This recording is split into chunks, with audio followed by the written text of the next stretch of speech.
There comes a point where the prayers feel forced, where you don't even have the strength to fake the hope anymore. You wake up tired, walk through the day numb, and fall asleep wondering if God is still listening. You used to feel close to him. You used to talk to him with ease. But now, it feels like there's nothing left. No fire, no passion, just silence, both around you and inside you. And the hardest part, you don't even know what broke you. It wasn't one moment.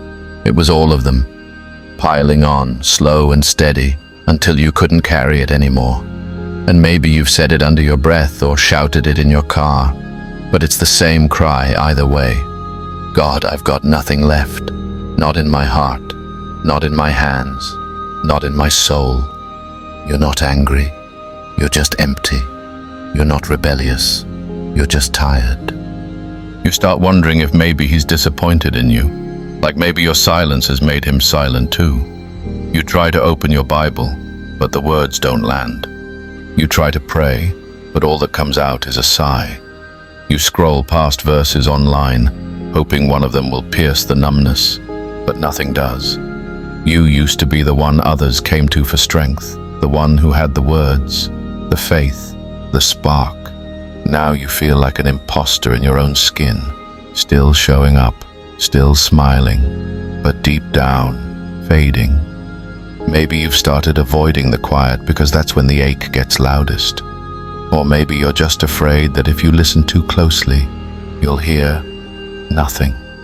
And yet, despite it all, the apathy, the weariness, the fog, something in you still whispers, don't give up.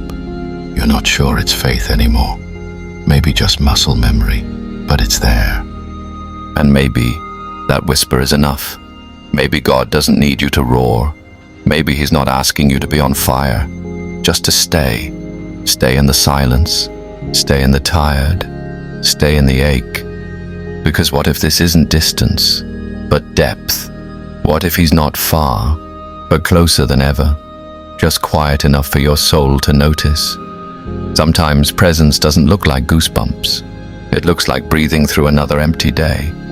Sometimes faith isn't loud. It's getting up again, and again, and again. Maybe you haven't failed. Maybe you've grown, just not in ways that make noise. You've learned how to keep walking when the light is gone, how to keep praying when the words won't come, how to stay when nothing feels good anymore. That isn't weakness. That's strength with scars. That's faith that's been to war. What if God isn't waiting for you to pull it together? What if he's not offended by your emptiness, but drawn to it? You don't need to perform to be loved. You don't need to impress him to be held. This isn't about proving your devotion. It's about letting him meet you in the ruins. The Bible is filled with stories of people who broke, people who had nothing left. Elijah begged to die. David wept until he couldn't stand. Even Jesus wept in the garden. And yet those moments, the raw, messy, undone ones, were where heaven touched earth. So what if this moment right now, with your soul heavy and your eyes tired, is holy too? What if God is closer to the crushed than the confident? What if your tears aren't weakness, but worship in its purest form? Maybe the fact that you're still here is the miracle you've been missing.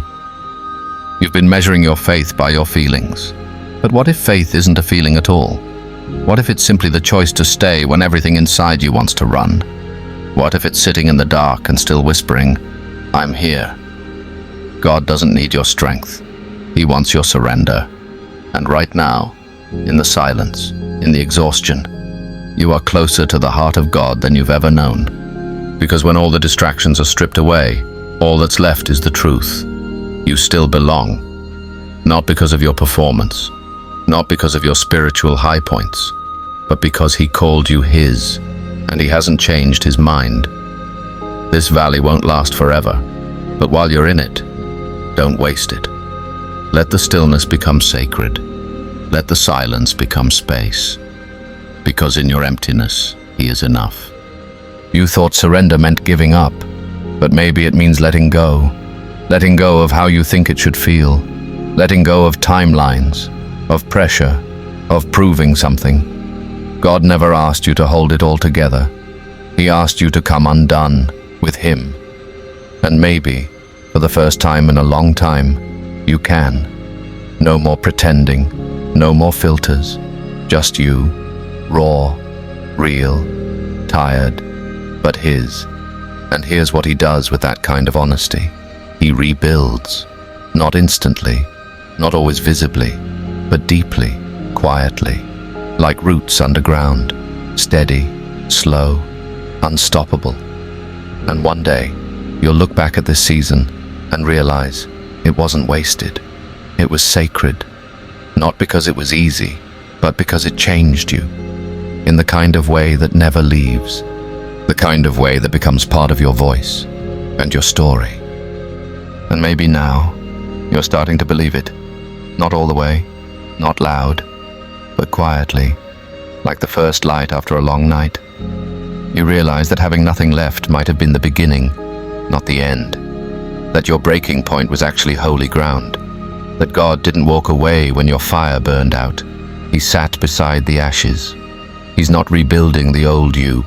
He's resurrecting something new, stronger, softer, realer. This is where trust is born. Not when everything feels right, but when everything feels wrong, and you still say yes.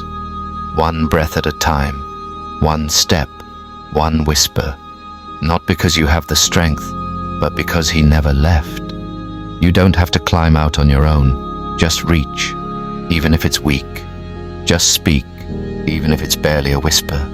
He hears. He's here, and He's been waiting. So maybe this isn't about getting back to who you were. Maybe it's about becoming who you're meant to be, through the emptiness, through the questions, through the slow rebuilding. You're not the same person who walked into this storm. You're quieter now, deeper, more honest. You've learned how to sit with pain without running. You've learned that God's love isn't proven in the highs, but in the fact that He stayed through the lows, that He didn't flinch at your silence. He didn't back away from your brokenness. And now, even if you still feel empty, you're not alone in it. He's here, not rushing you, not pressuring you, just staying. What if this emptiness is the space where He speaks loudest?